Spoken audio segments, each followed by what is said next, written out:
Good morning all of you. आज के class में हम फिजिक्स की बात करेंगे जो कि क्लास 10th से रिलेटेड है। आज हम क्लास 10th के फिजिक्स के फर्स्ट लेसन की बात करेंगे जिसका नाम है प्रकाश, परावर्तन तथा अपवर्तन। क्योंकि हम फिजिक्स पढ़ने जा रहे हैं तो सबसे पहले बहुत ही सिंपल में, बहुत ही शॉर्ट में हम फिजिक्स के बारे में जानेंगे कि फिजिक्स क्या होता है। आइए देखते हैं।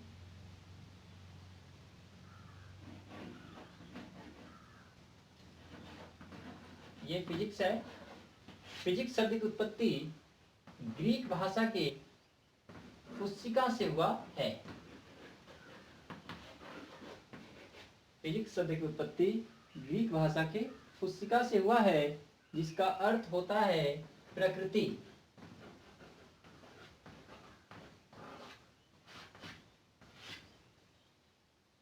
फिजिक्स के फादर के बारे में हम जानेंगे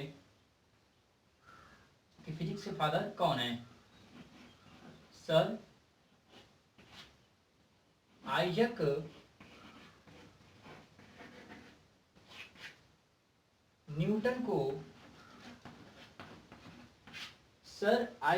न्यूटन को फिजिक्स का फादर कहते हैं।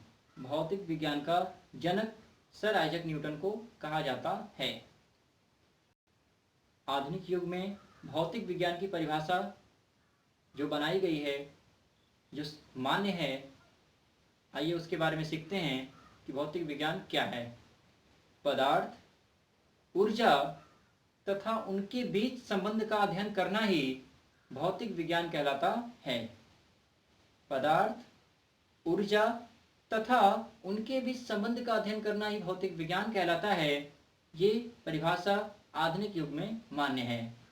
तो आइए अब हम बात करेंगे आज की जो हमारी टॉपिक है प्रकाश, परावर्तन तथा अपवर्तन के अंतर्गत फर्स्ट पॉइंट जो हमारा आज का रहेगा वो प्रकाश।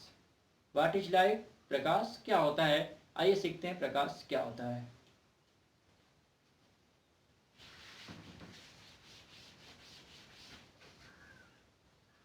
देखिए प्रकाश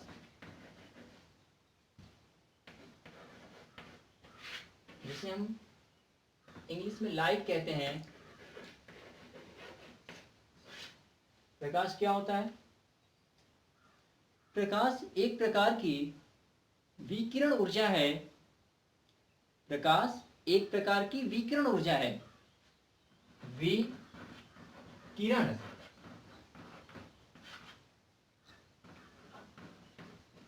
प्रकाश एक प्रकार की विकिरण ऊर्जा है जो किसी वस्तु को देखने में हमारी आंखों को संवेदित करती है। प्रकाश एक प्रकार की विकिरण ऊर्जा है जो किसी वस्तु को देखने में हमारी आंखों को संवेदित करती है। बहुत ही सिंपल है। प्रकाश की डेफिनेशन आप आसानी के साथ बता सकते हैं कि प्रकाश एक प्रकार की विकिरण ऊर्जा है जो किसी वस्तु को देखने में हमारी आंखों को संवेदित करती है। आइए अब हम बात करेंगे प्रकाश से संबंधित कुछ और महत्वपूर्ण चीजों की। इसमें से पहला पॉइंट आता है प्रकाश की चाल। निर्वात में प्रकाश की चाल, निर्वात में प्रकाश की चाल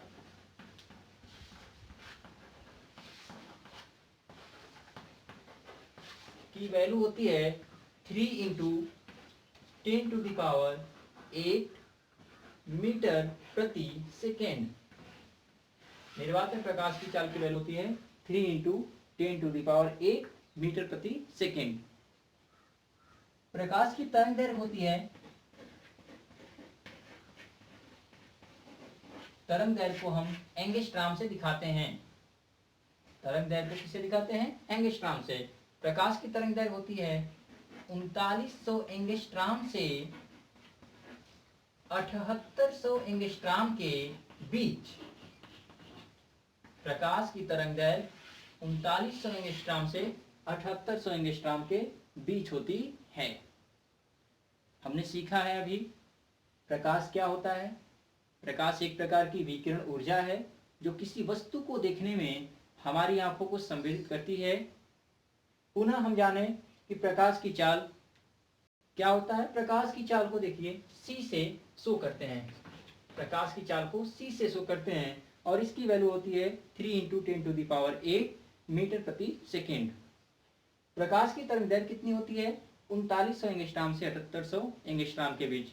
एंगस्ट्रॉम को अगर हम मीटर में कन्वर्ट करना चाहें, मीटर में बदलना चाहें, तो एक एंगस्ट्रॉम बराबर होता है 10⁻⁻10 मीटर। 10⁻⁻10 मीटर एक एंगस्ट्रॉम की वैल्यू होती है। अब हम बात करेंगे परावर्तन की, कि प्रकाश का परावर्तन क्या होता है।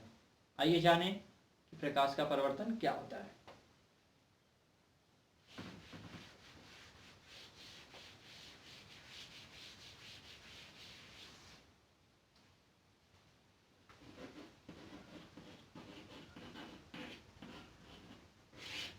देखिए, आपने देखा होगा जब आप किसी पॉलिशदार तल पे, पॉलिशदार दीवार पे जब आप टार्च जलाते हैं तो अधिकांश भाग रोशनी जो है, रोशनी का अधिकांश भाग वापस लौट आता है। कुछ ऐसे ही प्रकाश का परावर्तन भी है, डिफिनीशन भी कुछ ऐसे ही है। जब प्रकाश की कोई किरण किसी चिकनी व पॉलिशदार तल पे गिरती है तो उसका अधिकांश भाग वापस लौट आता है।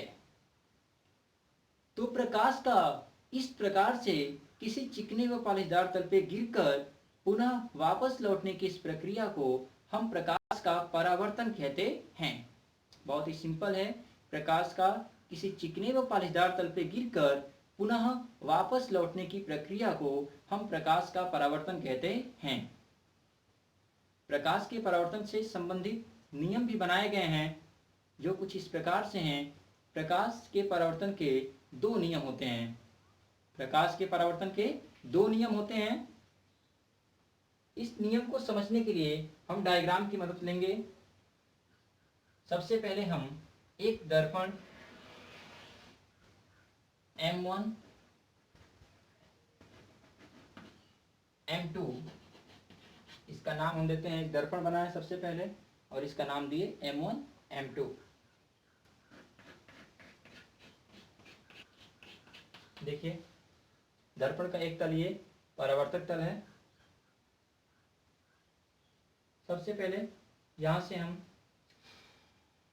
दर्पण पे प्रकाश की कोई किरण ऐसे गिराते हैं। जिस बिंदु पे प्रकाश की किरण गिर रही है, इस बिंदु को हम आपतन बिंदु के नाम से जानते हैं। आपतन बिंदु, इस बिंदु का नाम है आपतन बिंदु। जो किरण यहां से प्रकाश की जो किरण दर्पण पे गिर रही है, इस किरण को कहते हैं आपतित किरण। आपतित किरण। और जैसे ही ये आपतित किरण दर्पण पे गिरती है तो इसका अधिकांश भाग परावर्तित हो जाता है। ये किरण गिरते ही क्या हो गई? परावर्तित हो गई। तो इस किरण को कहते हैं परावर्तित किरण। इस किरण को कहते हैं परावर्तित किरण। ये आपतित किरण है, ये परावर्तित किरण। जिस बिंदु पे ये आपतित किरण गिर रही है, इसको हम लोग कहते हैं आपतन बिंदु। आपतन बिंदु से हमने एक लंब रेखा खींचा। देखिए, यहां से हम एक लंब रेखा क्या करेंगे? खींचेंगे। और इस लंब रेखा का नाम है अभिलंब। अभिलंब। जब हम ध्यान से देखेंगे तो आपतन बिंदु तथा आपतित किरण के बीच में एक कोण बन रहा है, तथा आपतन बिंदु और परावर्तित किरण के बीच में भी एक कोण बन रहा है। इन दोनों कोण का नाम दे देते हैं। इसको कहते हैं आपतन कोण, इस कोण को कहते हैं आपतन कोण, और इस कोण को कहते हैं परावर्तन कोण।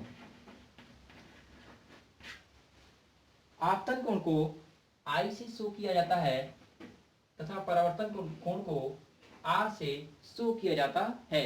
आप चाहें तो थीटा से भी शो कर सकते हैं। यहाँ पे हमने आपतन कोण को I से शो किया है तथा परावर्तन कोण को R से शो किया है। इस डायग्राम की मदद से हम जानेंगे कि प्रकाश के परावर्तन के दो नियम किस प्रकार से हैं। आइए देखते हैं। प्रकाश के परावर्तन के कितने नियम हैं? दो नियम। पहला नियम क्या है? आपतित किरण, परावर्तित किरण तथा आपतन बिंदु पर अभिलंब, ये रेखा तीनों क्या होते हैं? एक ही तल में होते हैं। ये तीनों कहाँ होते हैं? एक ही तल में होते हैं। एक बार फिर से देखिए, पहला नियम क्या है? आपतित किरण, परावर्तित किरण तथा आपतन बिंदु पर अभिलंब तीनों एक ही तल में होते हैं। तथा दूसरा नियम क्या है? आपतन कोण का मान, आपतन कोण का मान परावर्तन कोण के बराबर होता है। अर्थात कोण I इज इक्वल टू कोण R, कोण I इज इक्वल टू कोण R। मतलब ये है कि अगर आपतन कोण 45 डिग्री का रहेगा तो परावर्तन कोण भी 45 डिग्री का ही होगा, क्योंकि प्रकाश के परावर्तन के नियम के अनुसार आपतन कोण का मान परावर्तन कोण के बराबर होता है। तो इस तरह से हमने सीखा आज की क्लास में कि प्रकाश क्या होता है। प्रकाश के बारे में और भी बहुत सारी चीज़ें हमने सीखा है, जैसे प्रकाश की चाल, प्रकाश की तरंगदैर्घ्य, और उसके उपरांत हमने सीखा है प्रकाश के परावर्तन के बारे में कि प्रकाश का परावर्तन क्या होता है तथा प्रकाश के परावर्तन के नियम क्या होते हैं। आज की क्लास हमारी यहीं तक रहेगी। नेक्स्ट क्लास में हम प्रकाश से रिलेटेड और भी बहुत सारी चीज़ें आपको बताएंगे। आज के लिए इतना ही। धन्यवाद।